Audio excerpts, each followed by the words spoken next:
दृष्टाभ्यास, साक्षी अभ्यास एक ही बात है। दृष्टा का मतलब है देखने वाला, दृष्टाभ्यास का मतलब है देखने की क्रिया में आरूढ़ रहना। देखने का अर्थ है उदासीन हो जाना, न पकड़ना। ऐसे तो जीव हरदम देखता ही रहता है, जो कुछ ख्याल में आता है हरदम देखता है, जानता है, लेकिन वो देखता नहीं है, बहता है। अनुकूल आया तो अनुकूल की कल्पना करने लग गया, उसमें बहने लग गया, राग रंग बिला वजह की बातें सोच सोच कर। प्रतिकूल आया तो उसमें बहने लगा, द्वेष में।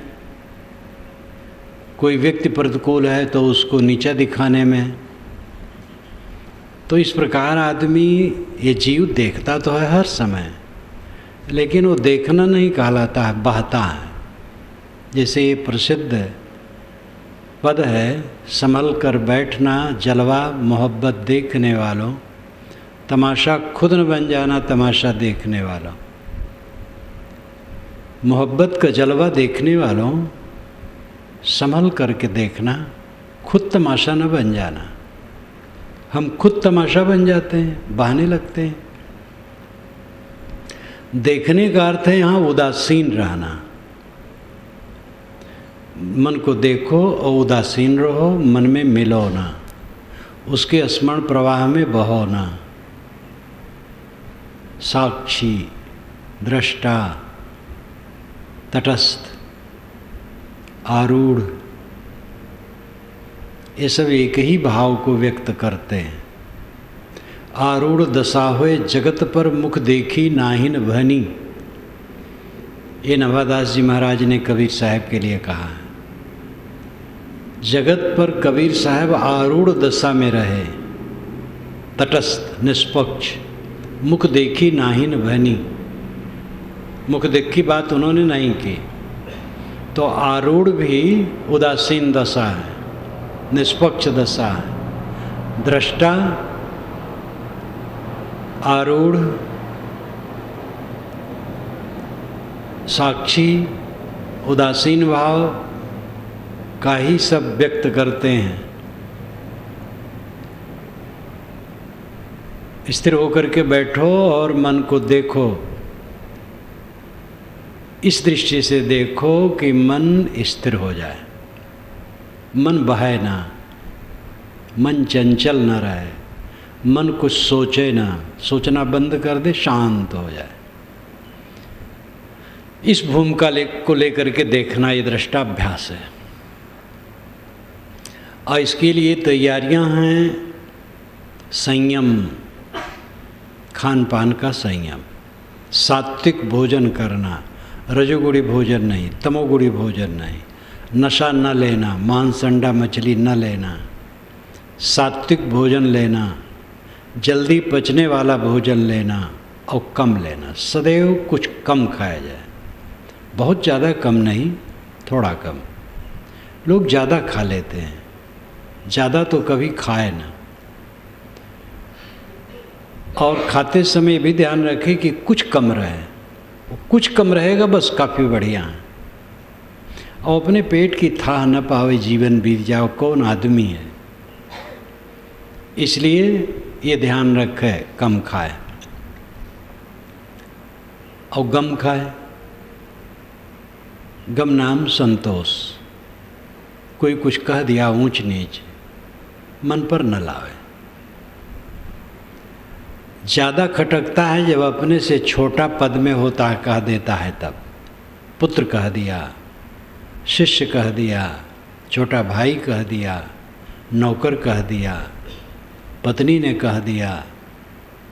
यद्यपि पत्नी तो छोटे बड़े क्या हैं, दोनों मित्र हैं, लेकिन फिर भी पुरुष रोब बहुत गांठता है, अपने को बड़ा मानता है, पत्नी को छोटा। ये रोब गांठना भी छोड़ देना चाहिए, दोनों मित्र हैं। और पुत्र है, स्वाभाविक छोटा है, शिष्य है स्वाभाविक छोटा है, छोटा भाई है छोटा है, ये सब इंसान हैं, सबका स्वभाव है। किसी से कुछ निकल जाए तो उसको तूल देना और कहते फिरना कि हमारे लड़के ने हमें ऐसा कहा, हमारे शिष्य ने हमें ऐसा कहा, हमारे छोटे भाई ने ऐसा कह दिया, तो और ख़राब करना है। बल्कि कोई पूछे तो कहे ठीक है, कुछ बुरा नहीं। तो जिससे गलती होगी वो तो सुधारता है, लेकिन हम उसको बिगाड़ते हैं कह करके। तो ये गम खाना बहुत ज़रूरी है। गम जो नहीं खाएगा वो दृष्टाभ्यास क्या करेगा। गम खाओ, गम खाओ, बड़ा सरल शब्द है, बड़े सरल सूक्त हैं। सूक्त कहो, सूत्र कहो, बहुत सरल हैं, लेकिन इतने में पूरे जीवन की व्यवस्था है। कम खाओ, स्वास्थ्य ठीक रहे शरीर का, गम खाओ, मन का स्वास्थ्य ठीक रहे। तो ये सब तैयारियां अच्छी होनी चाहिए। दुनिया की भोगों की लालसा त्यागे बिना कोई दृष्टाभ्यास नहीं कर सकता। जो राग रंग चाहेगा, खूब जम करके खाऊं, खूब जम करके रुपया पैसा बांधे रहूं, दुनिया की चमक दमक ज़्यादा बढ़े, ये ख्वाहिश पूरी हो, वो ख्वाहिश पूरी हो, क्या दृष्टाभ्यास करेगा। दुनिया की चीज़ें सहज रूप से जो प्राप्त हैं उसमें भी कम से कम उदासीन सरल रूप से लेना है। भोग राग की इच्छा रखोगे तो स्थिति न मिलेगी। दोनों एक साथ मिलने वाला नहीं है। कठोपनिषद में यमाचार्य ने भी नचिकेता से कहा है कि भोग मार्ग योग मार्ग दोनों के रास्ते दो हैं, एक नहीं। दुनिया की चमक दमक में उलझोगे तो सत्य नहीं पाओगे। वेद की ऋषि भी कहते हैं। कबीर साहब की तो धुआंधार वाणी इस पर है, तथागत बुद्ध की, स्वामी शंकर की, इनकी तो वाणियाँ खूब इस पर हैं। वेद को दोष दिया जाता है तो कर्मकांडी है और खान पान सब ऐश्वर्य के लिए ही खूब बड़ाई करता है। जरूर है ऐसा, लेकिन फिर भी उसमें भी यह है कि दुनिया की चमक दमक से अपने को बचा करके ही वो स्थिति मिलेगी। हिरण्मयन पात्रेण सत्यस्यापीतम मुखम तत्त्वं पूषन्न पाविर्णु सत्य धर्माय दृष्टे। ये वेद का वचन है, शुक्ल यजुर्वेद का। शुक्ल यजुर्वेद महाकर्मकांडी वेद है, लेकिन उसमें आता है हिरण्मयन पात्रेण। सोना जैसे धातु से बने हुए चमकते बर्तन से सत्य का मुख अपहित है, ढका है। हिरण्मयन पात्रेण सत्यस्यापिहितम मुखम, सत्य का मुख ढका है। तत्त्वं पूषन् पाविर्णु, तत् उसे, त्वम तू, पूषण सबका पोषण करने वाला, ज्ञान विज्ञान का पोषण करने वाला है आत्मा। अपाविर्णु हटा दे। क्यों हटा दे? सत्य धर्माय दृष्टे, सत्य धर्म के दर्शन के लिए। जब तक बाहर का राग रंग न छूटेगा अंतर में प्रवेश नहीं होगा। और जिस बाहर के राग रंग में हम भूलते हैं, 4 दिन की चांदनी फिर अंधेरी रात, उसी चमक दमक में मन उलझा दिए और उससे मिली वासना, वो वासना उलझा रही है और दुख भोग रहे हैं और कुछ नहीं। यहाँ जितने बूढ़े बैठे हैं, जवानी खोजे कहाँ गई? राग रंग जो करते थे वो कहाँ गया सब? यहाँ पर रिटायरमेंट में जो लोग हैं, अफसर हैं, क्लर्क हैं, बाबू हैं, जब जब अपने पदों पर रहे, वो गर्मी आज कहाँ है? सुहाग रात कहाँ है? तो जो कुछ भी दुनिया का राग रंग है अत्यंत क्षणिक है, धोखा पट्टी है, और उसी में उलझ करके आदमी खो जाता है, स्वयं को खो देता है। तो उसमें जो आनंद माने है डूबा रहे, कौन रोकता है। लेकिन अगर दृष्टाभ्यास चाहे, शांति चाहे, आत्मस्थित चाहे, तो ये राग रंग से हटना होगा। झूठे सुख को सुख कहे, मानत है मनमोद, जगत चबैना काल का कुछ मुख में कुछ गोद। साहब कहते झूठे सुख को तो सुख कहता और मन में खुश होता है। जगत तो काल का चबैना है। चबैना लोग चबाते हैं तो एक पात्र में चबैना रखे रहते हैं और उसको बाएं हाथ में लिए रहते हैं गोद में, और दाहिने हाथ से चबैना मुंह में डाल डाल के चबाते हैं। तो कुछ मुख में कुछ गोद, चबैना के दाने कुछ तो मुख में पिस रहे हैं और कुछ गोद में हैं, मुख में जाने वाले हैं। काल ने ऐसे ही सबको पकड़ रखा है। बधिक बकरों और बकरियों को बांधे रहता है, पत्ती दिए रहता है, हरी हरी पत्ती वह खाती है। एक बकरी को ला करके काट करके मांस बेचता है। जब घट जाता है दूसरे घसीट करके काट देता है। जो बकरे और बकरियां पत्तियां खा रही हैं सब कटने वाली हैं। जो लोग भोग में उन्मत्त हैं सब कटने वाले हैं। सब मन बधिक सबको पीस रहा है। लेकिन ये सब समझना, समझाने वाला मिले और स्वयं समझें और समझ करके उसमें आरूढ़ हो, तब काम बनेगा। इसलिए इसकी तैयारी है दृष्टाभ्यास की, राग रंग से हटना, अंतर्मुख होना, वास्तविकता को समझना,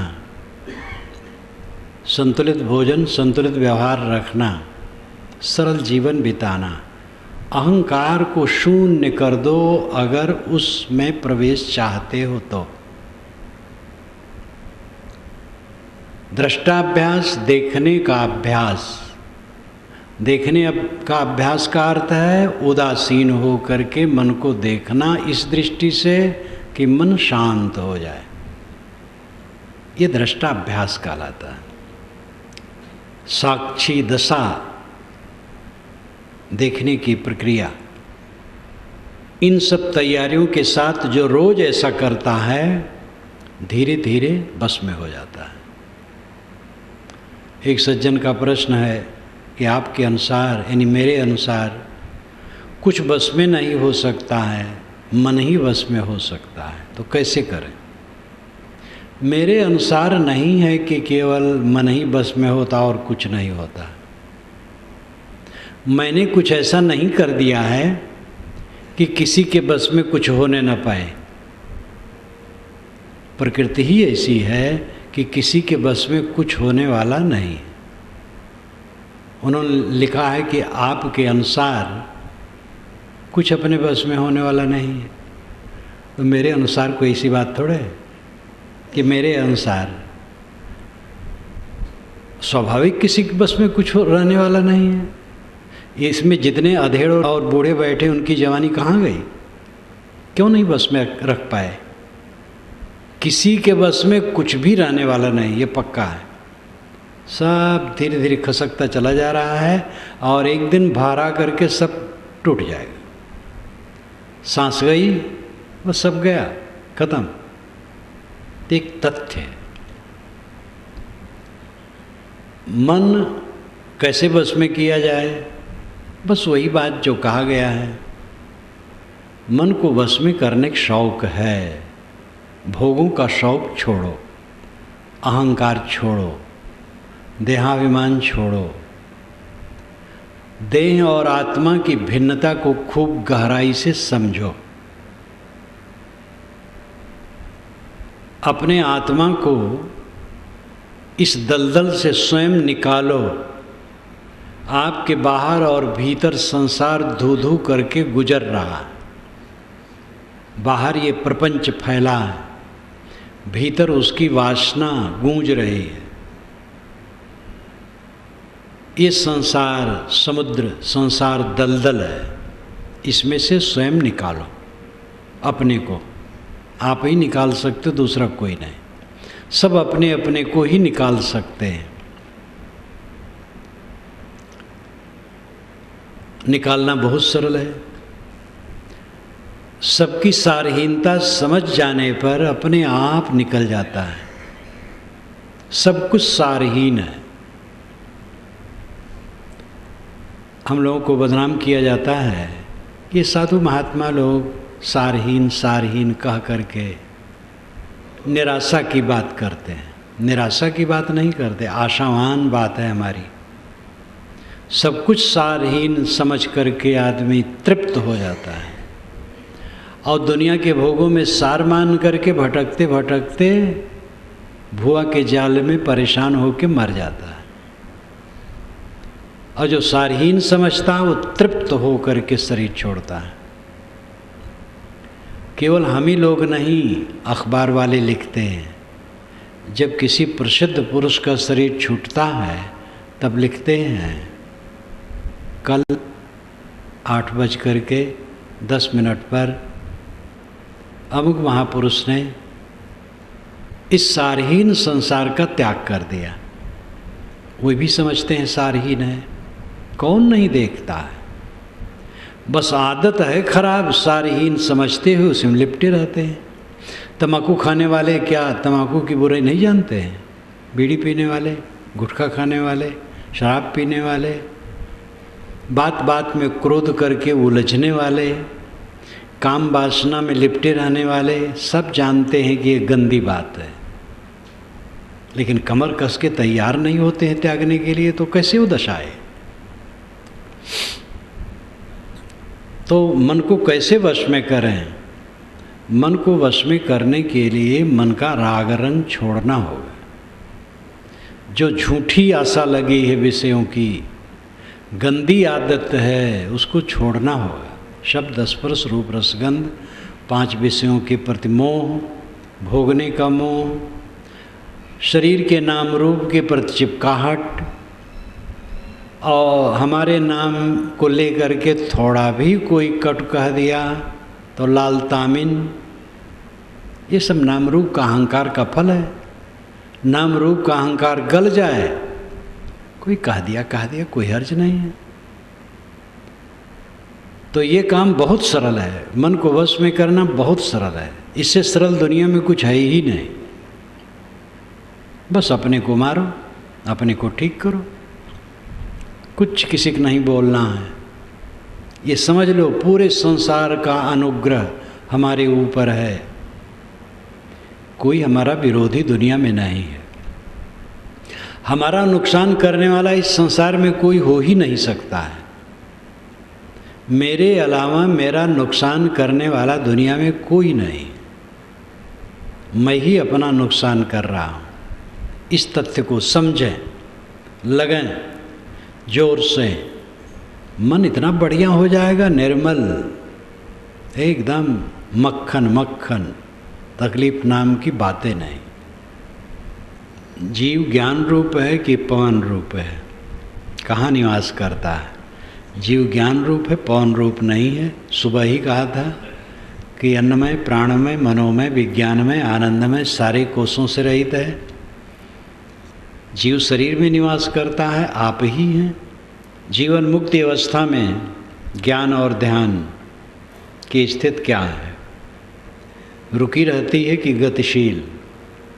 इस पर भी कहा है, पकड़ने की जरूरत है। जीवन मुक्ति अवस्था का अर्थ है देह में रहते रहते कहीं मन बंधा न रहे, किसी पदार्थ में आसक्त न रहे। और ये भी कोई कठिन काम नहीं, बहुत सरल काम है। जिसमें हमारा मन बंधा है वो मट्टी का धूह है। देखो ये भवन बना है, क्या है? मिट्टी के कणों का जोड़ है। प्रेमियों के शरीर है, अपना शरीर वो भी वही है। कपड़े हैं, रुपए पैसे वो भी वही है। पेड़ पल्लो है वो भी वही है। जो कुछ देखो सब मिट्टी का पिंड है, बना है, बिगड़ रहा है, कुछ दिन में एकदम खत्म हो जाएगा, दूसरे ढंग से हो जाएगा। इस बात को जो निरंतर देखता है, मोह होने कोई गुंजाइश नहीं। काम हम नहीं करते जैसा करना चाहिए, इसलिए बहुत दिन बीत जाता है और उन्नति नहीं होती है। जो जम करके लगता है वो थोड़े दिन में काम कर लेता है। तो जीवन मुक्ति का अर्थ है जीते जीते शरीर में रहते रहते सब बंधन से रहित, शरीर रहे ठीक न रहे ठीक, अभी है ठीक है, अभी चला जाए ठीक है, चलते फिरते कहीं भी चला जाए, मुझे कोई अच्छा कह दिया बुरा कह दिया सब ठीक है, हानि लाभ है सब ठीक है। इधर सूखा जैसा पड़ा है बहुत दूर तक, बिहार तक। अभी एक देवी से मैंने कहा कि सूरत में तो धरा धराया सब सड़कें खराब हो गया, बड़ी बड़ी फैक्ट्रियों का करोड़ों करोड़ों का माल गल गया, पता नहीं क्या क्या दुर्दशा हुई है। कितनी जगह फसलें तो नष्ट हो गई, घर भी नष्ट हो गया, आदमी मर गए, लापता हो गए। इधर तो इतने है जो सूख गया, जो है कुछ हो जाएगा, कुछ नहीं होगा। आपका जो है वो नष्ट नहीं हुआ है, जो रखा है। तो इन्हीं सब बातों को लेकर के अपने को समझाया जा सकता है। हिसाब किताब रखना चाहिए ठीक से, कोई क्लेश नहीं होगा। और आज जो थोड़ा थोड़ा सूखा दिखता है इसका पता नहीं लगेगा कुछ दिन में। अनेक बार सूखा आए हैं, छोटे से जीवन मैंने अपने देखा कि न मालूम कितनी बार सूखा आए हैं और चले गए हैं। दिमाग लगाने पर भी याद नहीं होता किस सन में वो सूखा आया था विकराल, और कुछ पता नहीं लगता कहाँ गया। और खाते पीते रहे सब समय, थोड़ा ज़्यादा खुला समय, थोड़ा कमी में, बस गुजर बसर सब समय होता रहा लोगों का। तो जो वर्तमान में बरत रहा है उसमें समबुद्धि रख करके मनुष्य को रहना चाहिए और विवेक से अपने मन को मांजना चाहिए। तो जीवन मुक्ति अवस्था में ज्ञान और ध्यान, ज्ञान का मतलब है समझना, और व्यवहार में वो भी उसका प्रवाह होता है समझने का। और ध्यान का मतलब होता है एकाग्रता किया, उसके पश्चात व्यवहार में लगा। तो सब चलता रहता है, कोई हरदम समाज लगाए बैठा रहेगा। मृत्यु का चिंतन सकारात्मक है कि नकारात्मक, दोनों प्रकार का है। कुछ लोग भयभीत रहते हैं, मर न जाऊं, सबसे भय। एक बूढ़े रहें तो मेरे पास जवाएं और फूल वहाँ भक्त लोग लाते रहते हैं हम लोगों के पास, तो भयभीत हो जाएं, वहीं खड़े हो जाएं। कैसा है वो फूल हट जाए तब आऊँगा, भय लगता है। मालूम होता फूल में से जानवर निकल करके मुझे खा लेगा। तो जैसे वो आवें तैसे मैं अपने साधु से कहूँ भाई फूल को हटा दो। हाँ, कुआं पर जहाँ फूल लगा हो उनका स्नान करना मुश्किल है, मानसिक रोग था उनका। तो कितने लोगों को कि मैं मर न जाऊं भयभीत, तो ये नकारात्मक है। पीड़ित, मर न जाऊं, साथी न मर जाएं। अरे जब जिनको मरना हो तो मरेंगे ही। तो ये नकारात्मक मृत्यु का चिंतन है। सकारात्मक मृत्यु का चिंतन है, शरीर मर गया है मेरा और बीत गया है, 10 वर्ष हो गए, 20 वर्ष हो गए, 50 वर्ष हो गए। इस प्रकार विवेक से देखा, मन शांत शीतल अनासक्त हो गया चित्त, ये सकारात्मक है। शरीर अभी रहे या अभी चला जाए कोई परवाह नहीं, ये सकारात्मक है। निराशा आशा भी इसी प्रकार है। एक आदमी है, क्या कहूँ, मेरा क्या होगा, साथी बराती ठीक नहीं है, खेती बाड़ी भी ठीक नहीं है, व्यवसाय भी ठीक नहीं है, जीवन में क्या होगा, निराशाग्रस्त हो के महादुखी। एक निराशा है, मुझे कुछ नहीं चाहिए, सब ठीक है, जितना रहेगा उतना बहुत बढ़िया है, मुझे कुछ भी नहीं चाहिए, परिश्रम कर रहा हूँ, जो मिलेगा उसमें संतुष्ट। ये भी निराशा है। और कितना आनंदमय है, इसमें आशा है कि सब कुछ चलेगा। विद्यार्थी पढ़ता है, मैं कैसे नहीं पास होऊंगा, दूसरे पास होते मैं कैसे नहीं पास होऊंगा। व्यापार करता हूँ, कैसे नहीं मिलेगा, घाटा होगा फिर मुनाफा हो जाएगा। ये आशावान दृष्टि है और ये सकारात्मक है।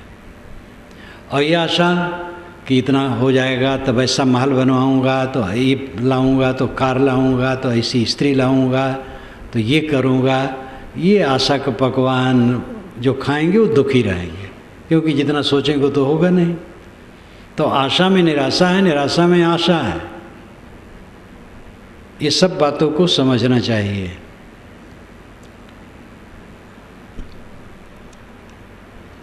कल्पना सब प्रेरणाप्रद है कि अज्ञान में ही, कल्पना में भी कल्पना शक्ति प्रतिभा का एक अंग है।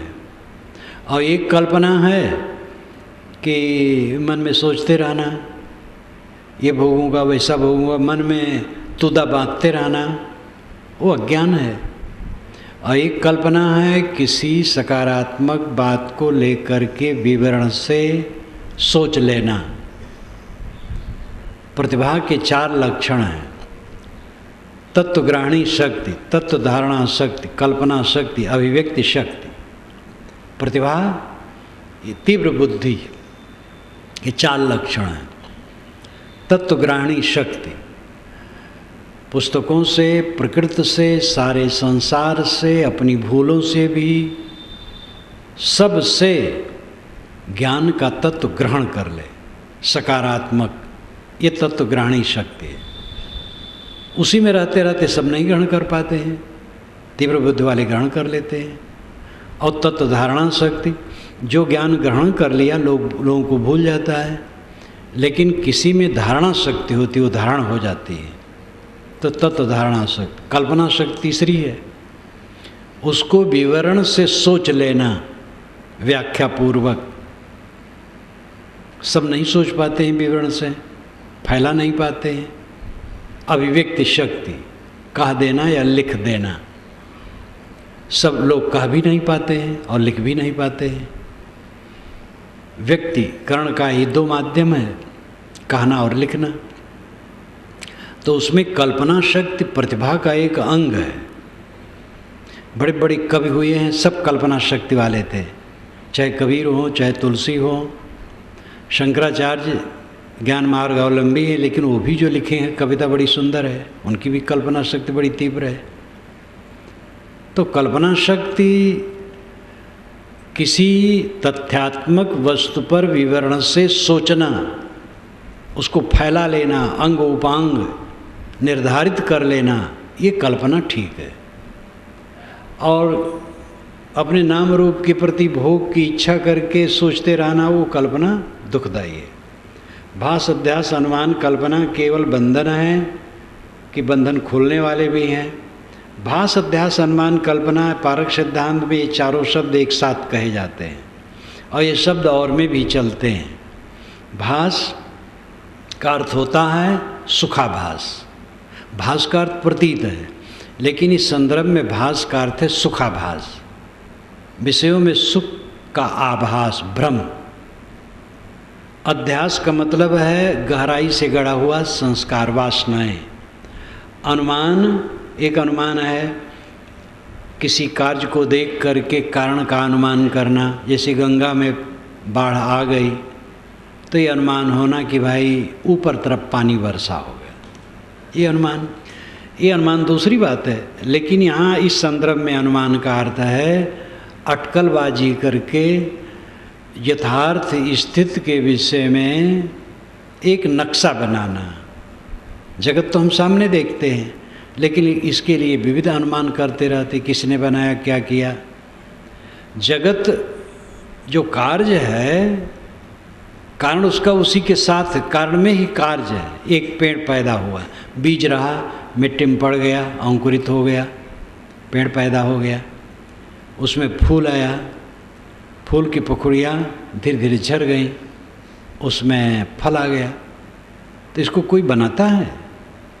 कारण में कार्य स्वतः रहता है, कारण कार्य की अटूट व्यवस्था है। इस चीज़ को न समझकर कल्पना करते थे, भगवान ने बना दिया। मदर टेरेसा से एक बार मुलाकात हुई कलकत्ता में। उनका एक तो निर्मल हृदय स्थान है सेवा का, जिसमें लूले लंगड़े सब अपाहिज पड़े रहते, उनकी सेवा होती है, चाहे जिस समाज के हों। और एक बच्चों का है जिसमें 150 बच्चे थे। 3 दिन के बच्चे 3 थे और बाकी और थोड़ा बड़े बड़े थे, उनकी सेवा हो रही थी। 150 बच्चे थे, कहीं से रोने की आवाज़ नहीं थी, इतनी बढ़िया सेवा। कोई 8-9 बजे हम लोग गए, जबकि सेवा का टाइम था। सब बातें हुई, जब बात बैठी करने लगे तो फूल खिले थे वहीं पास में, कहे देखो भगवान ने फूल खिला दिया है। तो उनकी याद आई, वैसे तो सब और लोग भी कहते रहते, लेकिन बात याद आ गई, भगवान ने देखो कितना बढ़िया फूल खिला दिया है। अब भगवान का मतलब कोई व्यक्ति है करुणाशील, उसने फूल खिला दिया है। ये अपनी भावना उसमें जोड़ना है, भावुकता है। फूल भगवान नहीं खिलाता है, बीजी असर है। मिट्टी, पानी, हवा, प्रकाश के संयोग से उसमें फूल खिलते हैं, और अगर फल भी उसमें आने हैं तो फल भी आते हैं। तो भगवान और देवता को लाद लाद करके जो कारण कारज की व्यवस्था है लोग समझ नहीं पाते, उलझा लेते हैं।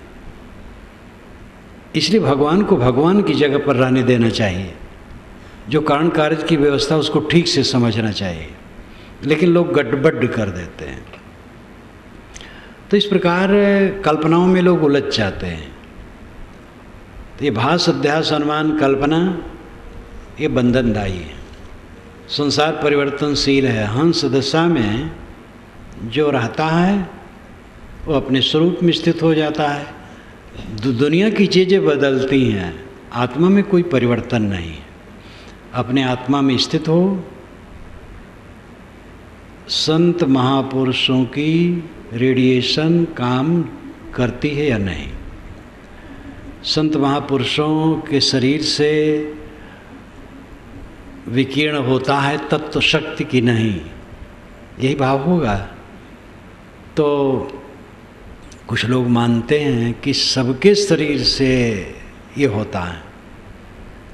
इसके विषय में तो अध्ययन ही है लोगों का एक सरणी का।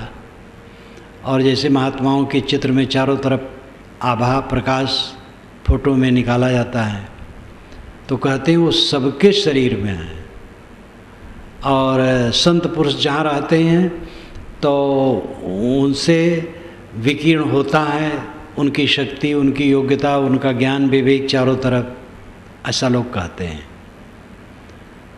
हमें अपना जो अनुभव है वो भावनात्मक है। जब हम किसी संत पुरुष के पास जाते हैं तो हमारी भावना जो उनके लिए होती है उसी से हम उनकी बातों को ग्रहण करते हैं। हम अपने गुरु के पास जाते थे और संतों श्री विशाल साहब के पास जाते थे, अन्य संतों के पास जाते थे, तो भावना से हमें वहाँ लाभ लगता था। कुछ और अदृश्य हो, ये भी बात हो सकता है। इसका अध्ययन करने वाले इसको ज़्यादा बता सकेंगे। वैसे हमारे पास कितने लोग आते हैं अच्छे पढ़े लिखे लोग, तो कहते हैं यहाँ तो ऊर्जा चारों तरफ से दीवार से टकरा टकरा के फैल रही है आप रहते हैं इसलिए सब फैल रही है।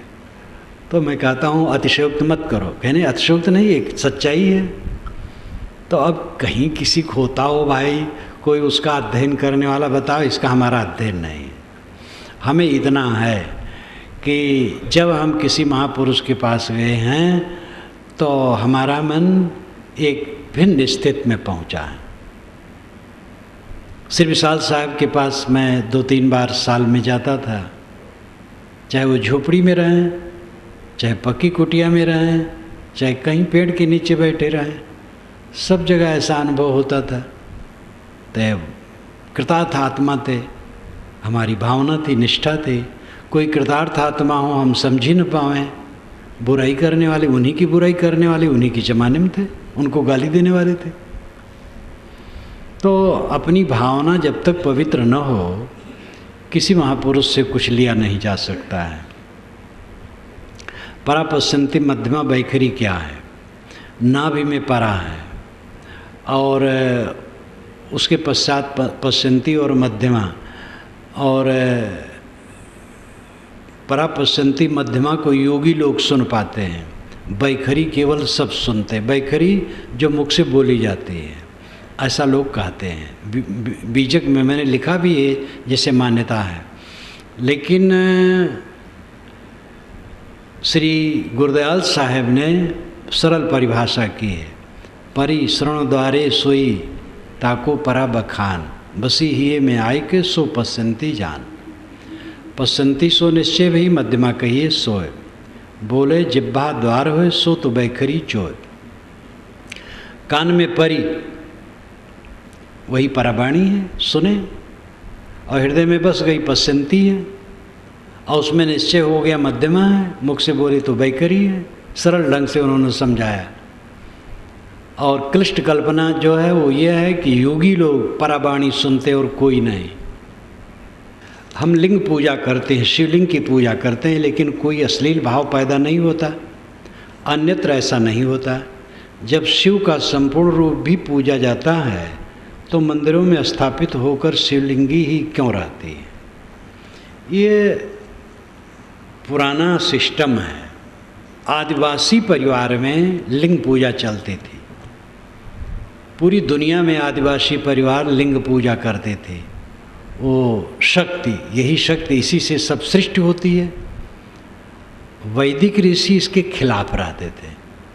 वेद में आया है शिष्ण देवा, ये शिष्ण देव, शिष्ण को देव मानने वाले नक बैठे, काले कलूटे, कर्कश भाषा बोलते हैं। लिंग पूजा का सदैव आर्य लोग विरोध करते थे। वह प्राकृतिक शक्तियों को देव मान करके उसके नाम पर जजन जाजन करते थे। लेकिन जब वे फैले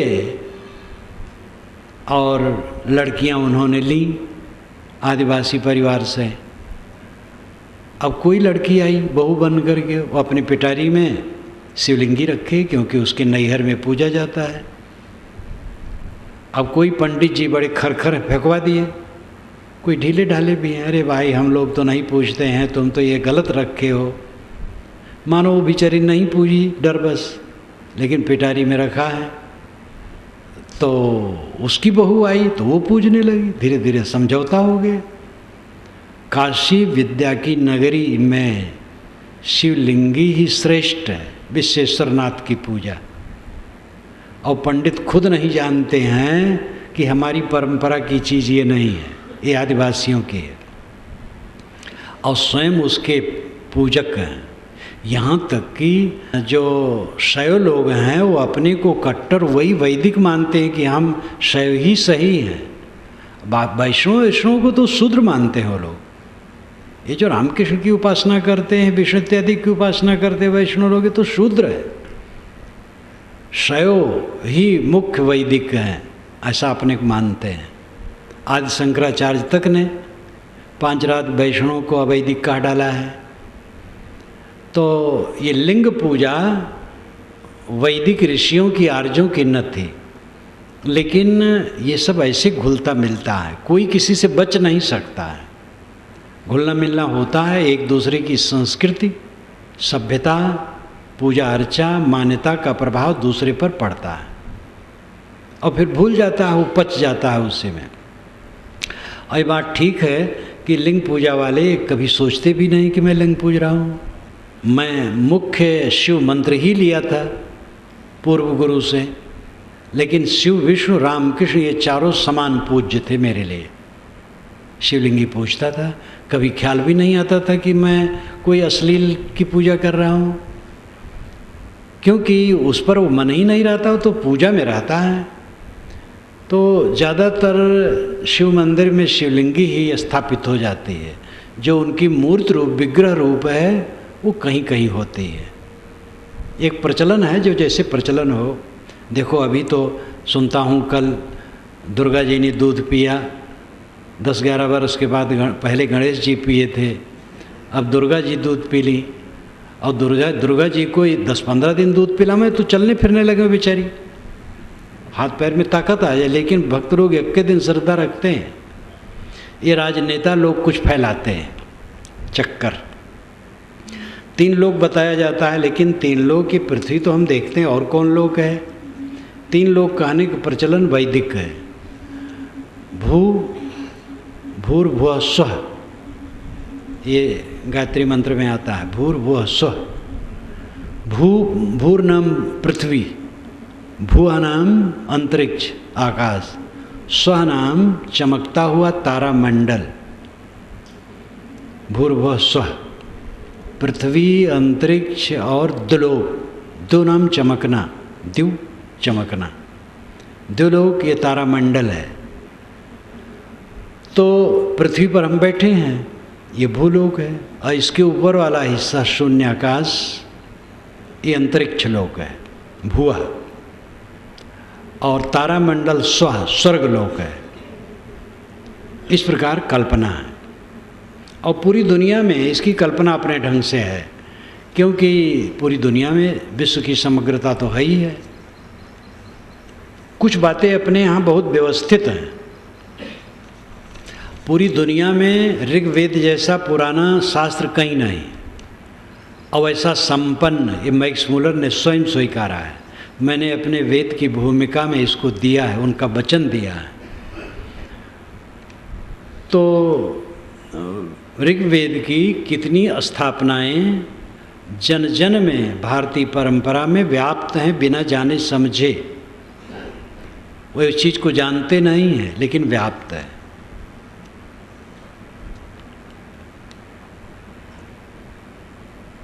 ध्यान में बैठते हैं तो एकदम मन मग्न हो जाता है, और स्थान की भी याद नहीं रहती है, केवल मैं हूँ इसकी याद रहती है। ये बढ़िया है। जब मन बिल्कुल एकाग्र हो जाएगा तो ऐसे होगा। जब कुछ नहीं सोचेगा तो अपने आप में शांत, वो जागृत अवस्था रहेगी, कोई सुसुप्ति नहीं रहेगी। लेकिन और ख्याल न करने से और बातें दिमाग में नहीं रहेंगी। तो ये बहुत बढ़िया है। जीवन मुक्ति और पारक भूमिका और स्वरूप स्थित, इसमें कोई छंतर है, कोई अंतर नहीं, सब एक बात है। जीवन मुक्ति का अर्थ मैंने पहले कहा, इस शरीर में रहते रहते शोक मोह से मुक्त, कोई चिंता नहीं, कुछ बिगड़ना बनना नहीं। बिगड़ता ही कुछ नहीं है, क्या बिगड़ेगा? और जो बिगड़ता है वो बिगड़ता क्या है? परिवर्तित होता है। इस परिवर्तन को हम आप कोई रोक नहीं पाएंगे, रोकने की जरूरत भी नहीं, ना रुक सकते। बन बिगड़ रहा है, उसमें तुम आए हो थोड़ा जीवन गुजर करके अपने को छुड़ा लो, इतने भर काम है। इस परिवर्तनशील संसार से वस्तुओं का विवेकपूर्वक उपयोग करके अपने आप को सबसे छुड़ा लो, इतना ही काम है। नहीं छुड़ाओ, उसमें पचो, राग में दुखी रहोगे, और यही संस्कार फिर पटकेगा, फिर भटकेगा, जीव भटकता रहे। और सब मोह छूट गया, अपने आप में तृप्त, सब समय कृतार्थ। ये मिट्टी का ढेला लुढ़क रहा है जमीन पर, जहाँ टूट के गिर जाए गिर जाए, कुछ लेना देना नहीं। मैं शुद्ध स्वरूप हूँ, सब समय अपने आप में स्थित हूँ। शरीर बीमार हो तो, स्वस्थ हो तो, इसकी निंदा हो तो, इसकी प्रशंसा हो तो, इसको फूल माला चढ़ाई जाए या इसको गाली दी जाए, अपने आप में हूँ सभी स्थितियों में। फर्क क्या है? वृक्ष खड़ा है, उसके पत्ते चबूतरे पर गिरते हैं, नाली में गिरते हैं, मंदिर के ऊपर कंगूरे पर गिरते हैं, पेड़ का क्या नुकसान होता है? जो आत्मस्थ पुरुष है, आत्मलीन पुरुष है, ये देह नाली में गिर के मर जाए, एक्सीडेंट में मर जाए, सड़क पर रगड़ जाए मर जाए, फूल की सैया पर लेटा करके मर जाए, कुछ फर्क नहीं पड़ता है। क्योंकि जो खास काम है वो पहले से हुआ है। आत्मग्न, संसार मग्न रहा, आज तक संसार में डूबा रहा, अब आत्मा में डूबा है। इस स्थित वाला पुरुष जीवन मुक्त है। इसी को पारक स्थित कहते। पारक नाम ज्ञान, अपने ज्ञान में स्थित, और इसी को स्वस्वरूप स्थित कहते हैं। स्वरूप स्थित। स्वामी शंकर ने कहा है विवेक चूड़ामणि में, मुक्ति कारण सामग्राम भक्तरेव गरियसी सुस्वरूपानुसंधानम भक्तृत विधीयते। मुक्ति के कारण में सामग्री सबसे बड़ी भक्ति है। मुक्ति कारण सामग्राम भक्तिरेव गरियसी। मुक्ति के कारण में जितनी सामग्री है उसमें भक्ति गरियसी है, श्रेष्ठ है। लेकिन भक्ति क्या है? सुस्वरूपानुसंधानम भक्तिरित विधीयते। सुस्वरूप का अनुसंधान भक्ति कहलाते है। स्वरूप चिंतन, आत्मचिंतन, आत्मरति। साहब कहते हैं अमृत वस्तु जाने नहीं मगन भया सब लोग, कहीं कबीर कामो नहीं जीवहि मरण न हो। लोग अमृत वस्तु नहीं जानते हैं, विषयों में मगन है। जीव अमृत है, वो मरता नहीं, उसका नाश नहीं होता। लेकिन कामो नहीं, जब कामना का त्याग कर दे तब वो दशा आती है। ये निष्काम दशा ही स्वरूप स्थिति है। जो तू चाहे मुझको छाड़ सकल की आश, मुझे ही ऐसा हुए रहो सब सुख तेरे पास। तो स्वरूप स्थित, पारख स्थित, जीवन मुक्ति स्थित, इतना ही नहीं हक बीनी। सूफी लोग कहते हक बीनी, हक नाम सत्य, बीनी नाम देख लेना, सत्य को देख लेना। सत्य को देखना क्या है? स्वरूप में स्थित हो जाना, अपने आप में स्थित हो जाना। चश्म बंदो, गोश बंदो, लब्य बंद, गर्न बीनी, सर्रे हक बरमन बखंद। ये रूमी साहब ने कहा, आंखें बंद कर लो, कानों को बंद कर लो, ओठों को बंद कर लो, इतने पर सत्य के दर्शन ना हो तो मेरा मजाक उड़ाना। सनत कुमार ऋषि कहते हैं, मन को, वाणी को, नेत्रों को, उनकी गतिविधि को समाप्त कर दो। इंद्रियों के क्रियाओं को समाप्त कर दो। देखना, सुनना, जानना समाप्त कर दो। यत्र नानद पश्यत, नानद शृणोत, नानद विजाना सब भूमा। जब दूसरे को नहीं देखता, दूसरे को नहीं जानता, दूसरे को नहीं सुनता, यही भूमा की स्थिति। यानी दूसरे से हट जाओ, द्वैत से हट जाओ, अद्वैत की स्थिति। अद्वैत अकेलापन, यही कैवल्य है। जैनी योगी लोग कैवल्य कहते हैं, सांख्यवादी असंगत्व कहते हैं। कबीर साहब की भाषा में सात समाधि, उन्मन दशा इत्यादि है। वेदांतियों की भाषा में अद्वैत है। तथागत बुद्ध की भाषा में निर्वाण है। और सूफियों की भाषा में हकबीनी है। ये सब पातिक है। बाहर से लौट करके अंतर्मुख हो गया, बस इतने भर है और कुछ नहीं। जो कुछ सामने है छोड़ दिया, शेष रह गया। नीर क्षीर विवेक, नीर को छोड़ दिया, क्षीर रह गया। प्रकृति को त्याग दिया, पुरुष चैतन्य मात्र रह गया, अपने आप में स्थित। बस हंस, पूरब दिशा हंस गति हुई है, समीप संधि बूझे कोई। साहब कहते पूरब दिशा में हंस की गति होती है। पूरब दिशा नाम ज्ञान की दिशा। सूरज जहाँ उगे उसको पूरब कहते हैं। ज्ञान की दिशा ही हंस गति है। हंस गति अपने ज्ञान में लौट आना, अपने स्वरूप में स्थित हो जाना। तो पारख स्थित, स्वरूप स्थित, जीवन मुक्ति, हक बीनी, अद्वैत, कैवल्य, निर्वाण, सब एक बात है। और उसकी परिभाषा यही है, जो कुछ मन इंद्रियों से प्रतीतमान है उसको छोड़ करके अपने आप में स्थित हो जाना, बस।